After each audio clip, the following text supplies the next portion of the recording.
Yep. Inside, I want to kill myself.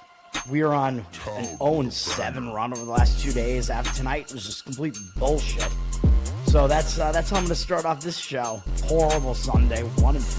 I don't even know what to tell you about that. I just don't want to do this anymore. I have never seen anything like this, man. With the slump continuing, 2 straight losses, not a good day at all. 0-4.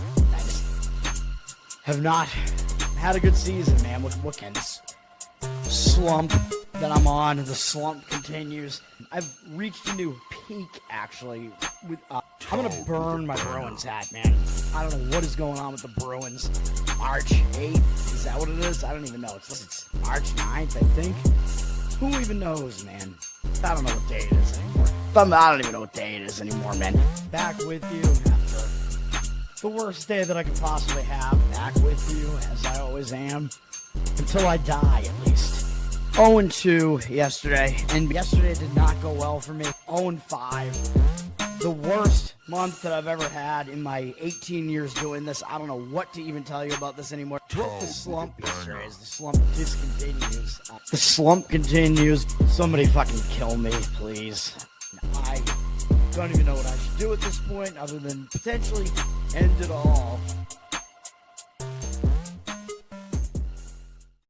What's up, guys? It's Toad back with you with Toadstool Sports. This is going to be part 2 of the NCAA basketball conference tournament breakdowns, just giving some ideas about potential value in the futures markets, I should say. I already did part 1 of this, where I broke down a bunch of the different conference tournaments already. I don't know how many I did, but yeah, I mean, if you watched that video the other night, Sunday night, I think this is going to be a similar thing for the next conference tournaments that begin, starting with ones that begin tomorrow, I think. So the brackets are set for a bunch more, so that's what I'm going to talk about here. And then I might have one more of these to do, and then the big conferences, or I don't know. I don't know how I'm going to break it down exactly, but let's just get into it, man. It's kind of just, there's no structure. Not that there's any structure to my show anyway, but there's no real structure to this. But we will start by talking about the Missouri Valley here. Every tournament that started the 4th or earlier, I've already done this show for, so you can find that in part 1. And, you know, those tournaments are ongoing. Of course, the ASUN is happening today, right now. We'll start with the Missouri Valley, man, because this is one of the ones that starts tomorrow. I don't know why the link still says standings there, but it starts tomorrow, so I'm pretty sure the bracket is here. I don't know why they don't give us the bracket. All right, so that's great. So I actually have to go look for it. Isn't that just great? Bracket revealed for the Missouri Valley. Here we go. That's not good enough. Usually, I was going to say, usually you just go to the, actual website. This is what ESPN links to, usually, the actual conference. All right, so Missouri Valley, the way they structure theirs is the 6 through 11 seeds all play opening round games, and the 1 through 5 seeds get buys into the next round, which is, it's kind of an insane structure, but it's not really that crazy. I mean, it's definitely less crazy than those long-ass ones like the Sun Belt and the WCC. It's not as weird and unpredictable as the Horizon one, where it's like, wait a minute, what? Like, they're reseeding with certain teams. There's an extra game here. I don't know. So in the Missouri Valley, the 8 and the 9 are going to play each other, which I don't even know. A lot of these games are just on the MVC network, I guess, up until CBS Sports starts carrying the semifinal and the final. It says, I don't like how it says the time. I was like, it doesn't say what day it is. All right, all the first-round games are tomorrow. Yeah. So Southern Illinois and Drake are going to play in the 8-9 game. And then it's going to be Valpo, Indiana State, Northern Iowa, and Evansville playing the other games. In these, I mean, if we look at the actual conference breakdown, of course, Belmont was the best team in the conference, and they are. But I do think they're a little bit susceptible. And you know me, I like to look for, who's on their side of the bracket and whatever, and what does the conference structure look like according to KenPom.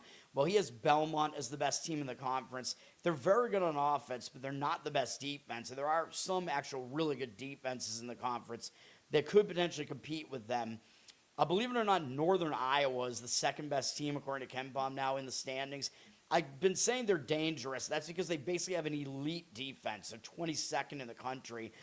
And then Southern Illinois is actually 30th in defense. And I've been talking about how they're really underrated all year. And according to KenPom's rankings, Southern Illinois, after Belmont, what am I looking at here? Belmont, Murray State, or Belmont, Northern Iowa, Belmont, Northern Iowa, Illinois State, who's also a pretty good defense. So they're a little bit more of a balanced team, to be honest. Then Illinois, Chicago. Southern Illinois is actually the fifth best team in the conference behind those. And Illinois, Chicago came from out of nowhere, and I was not a believer in that team for quite a while. I was thinking they're basically fraudulent, but looking at what their numbers look like now, they're not. They're like a top 100 defense, along with Illinois State being one of those as well. So I don't think Illinois, Chicago is actually fraudulent. But they don't really have that much experience playing in the Missouri Valley tournament, which is called Arch Madness, by the way, because they play in St. Louis with the Gateway Arch. And then Murray State is actually the sixth best team in the conference, according to KenPom. Very close to Southern Illinois, though, and then Bradley after that. So, you know, I look at the bracket structure, and I see, well, like, which side kind of is stacked, right? So Belmont is going to get the winner of Southern Illinois and Drake right out of the gate. And if that's Southern Illinois, I mean, that's even a little bit dangerous right out of the gate because Southern Illinois is actually a good team, like I just showed you. They're actually really, really good on the defensive side. So I could see Belmont potentially not getting out of this conference and being the winner, man, which would kind of suck because they're 55th overall in KenPom. But a lot of times the best team doesn't get out of this conference. Bradley is the 2 seed, but as we saw, they're not actually the second best team in the conference.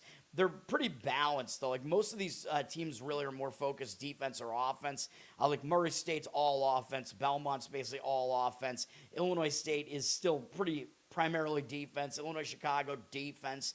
Northern Iowa, defense. Southern Illinois, heavily towards defense. But Bradley is at least more balanced, but I just don't know. I mean, they do get an easy draw on the second game, though. They get the winner of Valpo and Indiana State. I just don't see those teams being that much of a threat, even though Valpo did make some noise. They're a team that I don't really buy. So I do think Bradley will advance to the whatever this is, the semifinal round, I guess. So I think Bradley got a good draw in that regard. And then Illinois State did not, as they get Northern Iowa or Evansville, which will highly likely be Northern Iowa. And then that will be a defensive battle. That'll be a physical battle, man. And basically either team could come out of that. And then, of course, both those teams are capable of beating Bradley because they're better than Bradley. But that's going to be a physical game that might punish that team too much, whereas Bradley is going to coast through their game. So Bradley, you know, they might be able to beat whoever this punishing defense is that comes out of this game, but still, whichever one of these teams does come out of the Illinois State and likely Northern Iowa game, assuming that game does happen, whichever one of those teams does come out of it is definitely a threat to still win the conference, though. And then if Belmont gets by Southern Illinois, which, you know what, I think they still will, probably, then they get Murray State or Illinois Chicago. So I do think if Belmont gets through that first game, they do actually have an easier path because they don't have to run into Illinois State or Northern Iowa like Bradley does early on. So, you know, Belmont's path is actually not that bad. Looking at the odds in this conference, Belmont is plus 155 to win it. Northern Iowa plus 475 and Illinois State plus 500. Bradley, even though they're the 2 seed, it's plus 750 for a reason. And then Murray State, I know everybody likes their offense, but they're only at 10 to 1, plus 1,000. And Illinois Chicago plus 850. You know, whichever team wins between Northern Iowa and Illinois State, that team is probably going to have some value, but it might make more sense to just wait to see who wins that game and maybe try to play them against Bradley. It's just that the problem is they're going to be coming out of a punishing defensive game, and Bradley's going to be coming out of a much easier game, so I don't know about that. So, you know what? Looking at this further, I actually do kind of think Belmont, this tournament does set up decently for Belmont to get all the way. Just the path in the other side of the bracket is just more intense, I think, with a lot of the better teams stacked up on that side of the bracket. So, yeah, I mean, maybe you could take a shot with Belmont, although I think Belmont, is kind of going to be the public choice. Everybody just kind of knows. Everybody sees them in the bracketologies and whatever. You know, I do like Northern Iowa quite a bit, though. I mean, if you wanted to take a shot, you know, on them, I wouldn't really blame you because I do think they have a really, really great defense. And the fact that they'll get an easy game, kind of a tune-up game, I think they will have an advantage over Illinois State because they'll have played already. And all of these games are on a neutral site in St. Louis, like I said, so there's no real advantage, you know, home court-wise to one team or the other. By the way, I think I forgot to mention, I was hearing like some rumblings about some of these A-Sun games being at another location, so I might have been wrong when I talked about the A-Sun earlier today, because I was like, oh, North Florida's playing at home? Like, that seems really crazy to me. Maybe I got that wrong, but I don't know. I don't think it says that in the A-Sun bracket here. I don't know. But I was looking at it, and I'm like, well, the first two games definitely got played at North Florida. I can tell you that because I watched some of both of those games. Crazy game between Bellarmine and Jacksonville where Bellarmine blew a massive lead, and then it looked like they were going to lose, but they won anyway. And then I'm not shocked that FGCU won, obviously.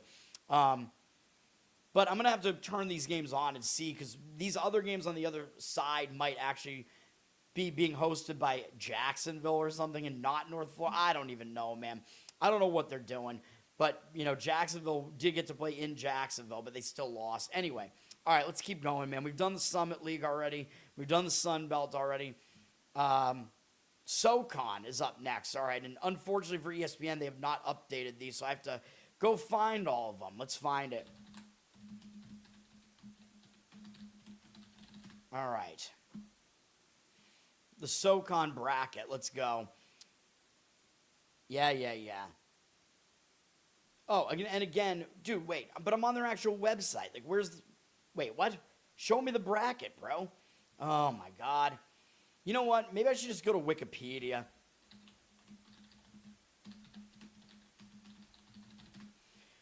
Might be easier. Maybe I should just start using Wikipedia here for all this. Yeah, you know what? That's kind of nice. That's easy to read. There we go. All right. So the SoCon is set. It doesn't start until the 6th. This has been kind of a down conference this year, though, man. And we do have, I'm assuming we have odds for this. Yes, we do.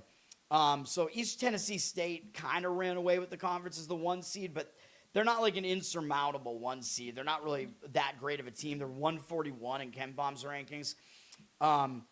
So, you know, the next closest team, Mercer, but they're like 40 ranking spots lower. And then Furman is next after that, but outside the top 200. Then Samford, actually, and then Western Carolina, believe it or not, and then Wofford. This is a conference where really anything could happen, though. The 7 through 10 teams play in the opening round against each other, and the rest of the teams get a bye. Kind of a weird structure, but that's the way that it works there. The winner of the 8-9, Chattanooga and Citadel, play East Tennessee State, and it's probably going to be Chattanooga, but East Tennessee State probably doesn't want that because Chattanooga is like their little brother in that state, and they're very familiar with East Tennessee State, and they gave East Tennessee State a problem, I think, in both games, if I remember correctly, that they played this year. So right off the bat, East Tennessee State might have a game where they might struggle a little bit. And then UNC Greensboro is playing VMI. VMI is like the complete doormat in the conference, so I would imagine UNC Greensboro does not lose that game. But then it sets up okay for Wofford to get through that initial game there as the 2 seed, even though they're not actually the second best team. And as I told you, Mercer is.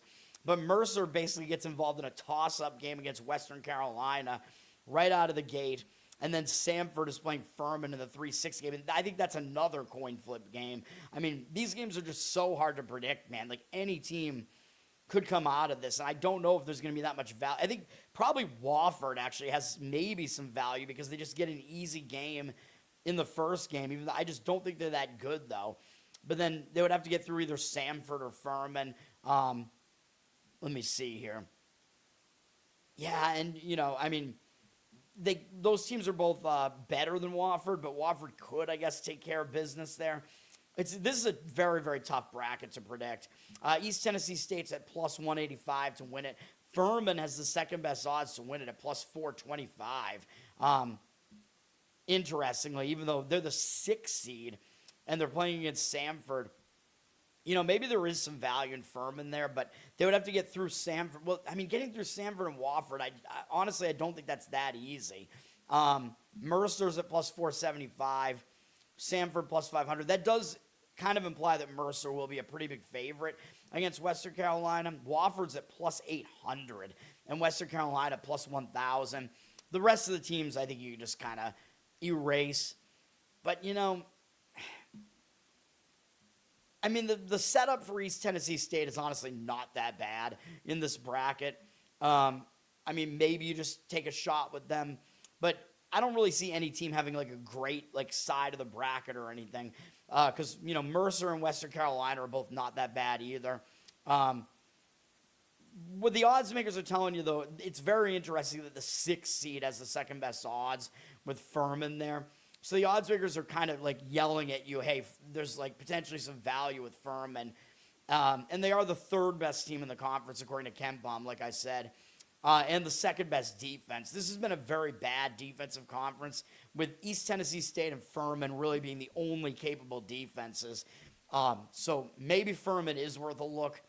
I think it probably, either East Tennessee or Furman probably would be the way I would look if I went to the futures market at all, but I don't find it very enticing in this conference at all.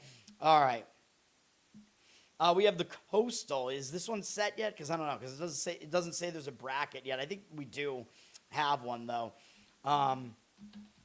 which I call it the Colonial still, though, because I hate that they renamed it to the Coastal just to be woke or whatever.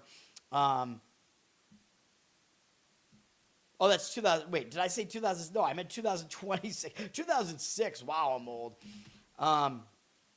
2026. All right. Yes, we do have the brackets set up for this. So in this conference, one game gets played on Friday between the 12 and 13 seeds, NCA&T and Northeastern. And Northeastern has been pathetically bad, dude. Like, laughable. I don't know if they're going to win another game, man, even though I have been saying all season that NCA&T is actually the worst team in this conference. They're actually not anymore. Northeastern is. They're almost not even inside KenPom's top 300 now, and NCA&T's 8 ranking spots higher. And NCA&T still has the best player on either of those teams, which is, I always forget his name. Do they show the roster? Yeah, Lewis Walker, yeah. One of the best players in the conference. So, I actually think NCA&T would probably win that game. Then it's a very, very weird bracket setup where Drexel gets to play the winner of that game, and they're the 5 seed, and the 5 through 11 all have to play on Saturday. Then there's a double bye for the 1 through 4. So UNC Wilmington, Charleston, Hofstra, and Monmouth get the double bye there.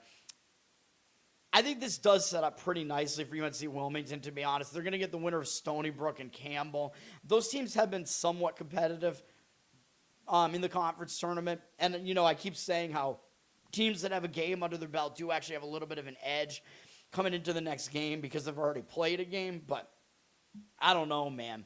And then, I like to talk about, like, what I've been talking about, like, where these games are going to be on TV. I guess it's mostly going to be on CBS Sports Network later in the tournament. And Flow Hoops has the initial rounds, whatever that is. You might be able to find streams of them if you really want it.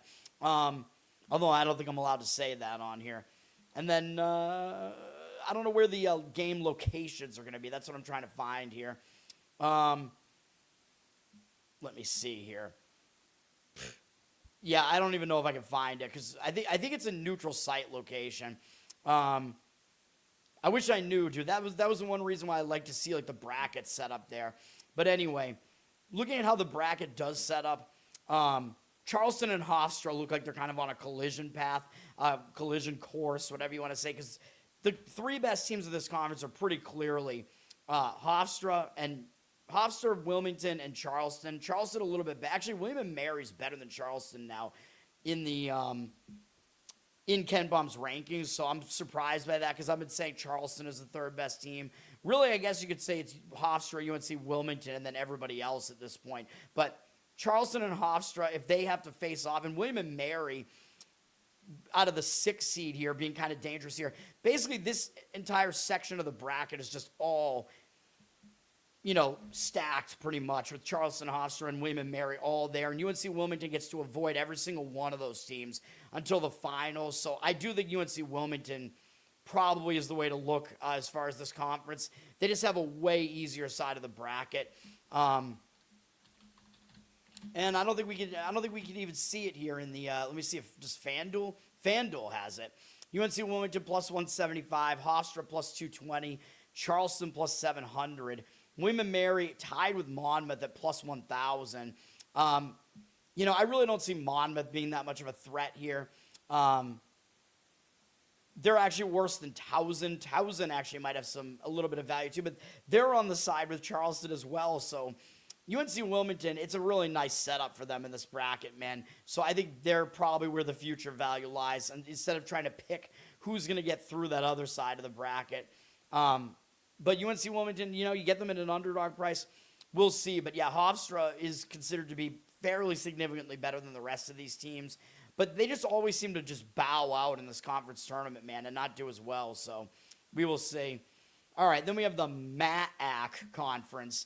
Let me see here. Oh, and actually, hold on. I was going to go back to, what's the conference I just talked about? I already forget. Oh, the SoCon. The entire SoCon is being played in Asheville, North Carolina, by the way. And the entire CAA that I just talked about is in Washington, D.C. So those are all neutral locations. So there you go with that. And then for the SoCon, I think it's mostly ESPN games, I want to say. Although I could go back to it, I guess. SoCon 2026, man. Just to get that straight. Yeah, ESPN Plus, and then the television network is not determined. It's going to be one of the ESPNs, though, for the semifinals and the final. Likely, I would guess ESPN 2, but you never know. That seems to be the pattern that is emerging. All right, the MAAC conference. Let's go to it, man. Oh, and I've already taken a look at it. Here we go. These are all on ESPN Plus up until the final with ESPN/ESPN2. I believe the MAAC, yeah, this is all in one place. It's all in Atlantic City, New Jersey, which is kind of absurd. I believe this conference used to play in Springfield, Mass. Now, looking at how this conference is set up, it's a fairly straightforward bracketing structure. Tomorrow, the 8 through 10 seeds play. So the winner of Iona and Sacred Heart will play the 1 seed Merrimack. 7 and 10, Fairfield versus Manhattan will get the 2 seed St. Peter's. But if you listen to me, you know I've been saying that I think St. Peter's is pretty overrated. Merrimack is the best team in this conference, even though this is a weak conference. Marist could be dangerous just because their defense is far and away the best in this conference, but their offense is one of the worst. So that's the issue. Marist is very imbalanced. Merrimack is pretty balanced. And then St. Peter's is not the second best team, as I've been saying. Siena, in fact, is, according to yes, no, it is Siena. No, it's Marist, then Siena. Very close, though, according to KenPom. Then Quinnipiac, then St. Peter's, it looks like. And then Iona after that. So basically what I've been saying all year, like those are the teams. I think I have a good, read on how good these teams are here. And Merrimack, their side of the bracket is not good because they have to face the winner of Quinnipiac and Marist. That's not going to be easy, dude. And Merrimack has Iona potentially. I think Iona probably gets by Sacred Heart, and Merrimack might have to deal with them too. So Merrimack is a very difficult side of the bracket. And in fact, I don't think they're going to win it. I would take Siena. This actually is kind of straightforward to me because I think they're actually the second best team, and their half of the bracket is really weak, with St. Peter's being kind of a threat there, but I think they have a pretty clear path, to be honest. I think Siena might actually be the team to go with here. Let me see here. I guess we don't have it on DK here. Let me see if we have it here. We do have it on FanDuel. FanDuel giving us better stuff, man. Merrimack is at plus 210, dude. So, they have the best odds, but they're not great odds. And then Siena's at plus 350. Marist and Quinnipiac are both plus 650. St. Peter's plus 700. So that's really telling you something. Siena has the better odds. I would take a shot with Siena. I actually kind of like it at plus 350. This one is kind of clear to me, actually. It's just, yeah, all the better teams are all clustered on Merrimack's half of the bracket. So very, very unfortunate for Merrimack. You know, I think St. Peter's does get to the final, and then it'll be a tough game against whoever they play in the final, most likely. But I think Siena might be the team that gets it done there. All right. I just want to see like how many of these brackets are settled. Let's see if the Southland is. I'm going to try to get this tournament done, this video done quick. Yes, the Southland, they are ready to go, man. They dropped their worst 4 teams. Some of the conferences I talked about dropped some of their teams. They play an 8-team tournament, but the top 2 teams get a double bye. So they actually do like the Sun Belt structure, but they have so few teams in it that this actually is a little bit better because, you know, in the worst case scenario, you got to win 4 games in 4 days for the least of the teams. But really, this is all about Stephen F. Austin and McNeese. I don't think any other team is going to win this conference. ESPN Plus has most of the games until the semifinals. ESPNU has some of them, and then ESPN2 has the championship. This is all a neutral location tournament, I believe, in Lake Charles, Louisiana. But the thing about that is I think Lake Charles is actually where McNeese is. So, yeah, that's kind of, you know, that's kind of bad. I'm pretty sure that McNeese is there, but let me make sure of that. And according to KenPom, they are the best team in this conference. They're about 20 ranking spots higher than Stephen F. Austin. Yeah, McNeese is in Lake Charles, so that's really, really absurd that they get to play in their home city as the 2 seed, but I think they're the best team in the conference. You know, Rio Grande Valley is not too far behind them, and then A&M-CC is a bit behind them, and then New Orleans behind that as far as how good these teams are. New Orleans did beat TCU this year, but kind of a weird, you know, first game of the season. New Orleans probably does get through Houston Christian in the 5-8 game, and then I would probably expect Nichols to get through Northwestern State in the 6-7, but I think Rio Grande Valley does get through that. Gets to play McNeese, and they actually did scare McNeese this year at least once, I think so. And actually, I think they might have beaten McNeese once, actually. So McNeese probably doesn't want to see Rio Grande Valley, man, but they might have to. And then, you know, New Orleans will play against A&M-CC. The bracket setup, I think, is a little bit better for Stephen F. Austin on their side because Rio Grande Valley is just better than A&M-CC, but that's how it is. The 3 seed's better than the 4 seed. So the top 5 teams in the conference are actually arranged by their seeding actually correctly, according to KenPom. When do you ever see that? Let's see what the odds are in this conference. Just trust FanDuel here on this. McNeese is minus 110, and then Stephen F. Austin plus 160, and then you drop down to plus 650 for Rio Grande Valley, plus 2,200 for A&M-CC. I would probably take the shot with Stephen F. Austin at plus 160, unfortunately. Although I think it's highly likely it's them versus McNeese in the final. But Stephen F. Austin, they beat McNeese once, and they certainly can do it. Even though this is in McNeese's home city, I think McNeese just does have a little bit more of a difficult side of the bracket with RGV there, Rio Grande Valley. So, not RGB, not RGB, red, green, blue, Roy G. Biv. All right, the colors of the spectrum. All right, Big Sky, do we have that one yet? Let me see. I think we do, because I think the regular season is pretty much over for all these teams. Let me see.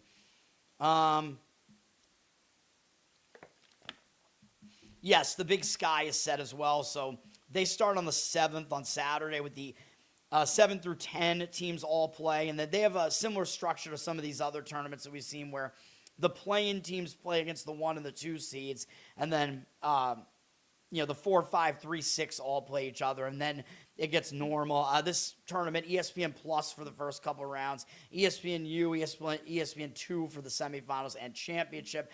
Portland State did get the 1 seed, but I don't think that they're actually the best team in the Big Sky at this point. I think Montana State actually is. But, I've been saying a few different teams could win this, and Northern Colorado is right behind that, and then Eastern Washington, believe it or not, is right behind that, and then a little bit of a drop-off to Idaho, actually. Actually, not much of a drop-off between Eastern Washington and Idaho. Then a bit more of a drop-off to Montana and then Weber State as far as how good these teams are, but it's a fairly weak conference this year. My guess is that Portland State probably doesn't win it, even though they have a really good defense. Montana State is much, much more balanced, so they do have that advantage. But you know me, I like Northern Colorado. They're pretty balanced as well. Eastern Washington is a bit too offense-heavy. So how does the structure look, though? Portland State, yeah, they are going to run into probably Northern Colorado. Portland State gets probably an easy game against Idaho State or Northern Arizona in game one. They probably win that, but then Northern Colorado, I would expect, gets through Montana, and then that's going to be a difficult game for Portland State, man. And then we have Idaho and Sacramento State. Idaho probably wins that. Sacramento State's not good. And then they run into Montana State, though. It'll be interesting. Montana State probably gets through that, but, you know, I don't know, because Idaho's not that bad, and Eastern Washington has actually been okay this year, too, and Weber isn't even that bad either, so I don't know, man. This is really kind of a cluster of a bracket, but I think this Montana State half of the bracket is kind of more up in the air. Yeah, I would probably say Northern Colorado does have the value here because they get pretty much, I mean, I'm not going to say they're a shoo-in to beat Montana, but assuming they do, I think they could take care of Portland State and then get there. So what do the odds look like here? Let's see. In the Big Sky, we got Eastern Washington, believe it or not, has the best odds to win it at plus 350. That actually shocks me. And then Montana State plus 410, Northern Colorado plus 410. Portland State is fourth at plus 440. Then Weber State at plus 700, Montana plus 800. That's really, really wild, man. So, wow, Eastern Washington, that's crazy. But they have to run through Montana State, so I don't know, man. I think I still stick by what I said. I think I probably would take the shot with Northern Colorado, though it's very unexpected that Eastern Washington would have the best odds, although they are the 3 seed, so I guess that's not that crazy. But I think 5 seed Northern Colorado might be a shot to take there, but they do have to get through Portland State. Interesting conference setup there. This is all a neutral site as well, I believe. The whole thing is in Boise, Idaho, I believe. So, yeah, I mean, that might give a little bit of an advantage to Idaho State and Idaho, but I don't think neither of those teams play in Boise, though. Idaho State is kind of across the state in Pocatello, and Idaho, I think, is a bit further north in Moscow. All right. What other tournaments we got here? We have the good old America East that play on the 7th, 10th, and 14th. Very odd, and this tournament does get played at the campus site. So the America East, I believe the higher seed gets a host. Let me see here. Yeah, so this structure is all set up. It's a very simple 8-team tournament. Binghamton got dropped as the worst team in the conference. UMBC got the 1 seed. Vermont got the 2. The fraud NJIT got the 3 seed. NJIT being 331st in KenPom. This is a terrible conference. The best team is UMBC at 200 in KenPom, then Vermont at 238. Then there's a massive drop-off to the rest of the teams. UMass Lowell is actually the 3rd best team, and there's a huge drop-off of almost 100 ranking spots in KenPom. So my guess is either UMBC or Vermont wins this thing. But it's a terrible, terrible conference. And then there is reseeding in this conference, by the way. So, which I actually forgot to see if does the Big Sky do that too? Let me see. I don't believe they do. No, they don't. That would be, yeah, there's no way they could really accomplish that with that bracket structure. But yes, the American East does reseeding. So the 1 seed, assuming UMBC beats New Hampshire or whatever, whatever the highest seed is that advances will play the lowest seed that advances. And then the other 2 teams play each other in the semifinals. All of that on ESPN Plus and then ESPN2 for the championship. You know, I mean, because NJIT is so fraudulent and UMBC actually has the 3rd best team, UMass Lowell, on their side, I don't really know if UMass Lowell poses any threat, but, maybe there's some value in looking towards Vermont here. Let me see what the odds look like. Or I guess we don't have them. Let me see.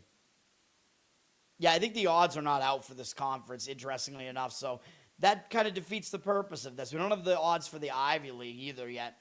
So I might have to come back and just quickly revisit those. Yeah, we don't have the odds on it yet. So we can scratch that, but we'll see. I mean, oh, that's right. We don't care about the side of the bracket either because of the reseeding. So, it's going to be either UMBC or Vermont. Say UMBC wins, either UMass Lowell or Albany winning, doesn't really matter. Vermont wins, and then say NJIT does get through Maine, Vermont would get NJIT, and then UMBC would get potentially UMass Lowell still. That's the way it would work out. So, whoever gets UMass Lowell, I guess, has kind of a questionable draw, but yeah, I don't know. It's probably going to be UMBC and Vermont in the final there, and then it's basically take your pick. UMBC is still the somewhat better team, so I would probably still go with them to win it, but, there might be a little bit more value in looking towards Vermont, so we will see. All right.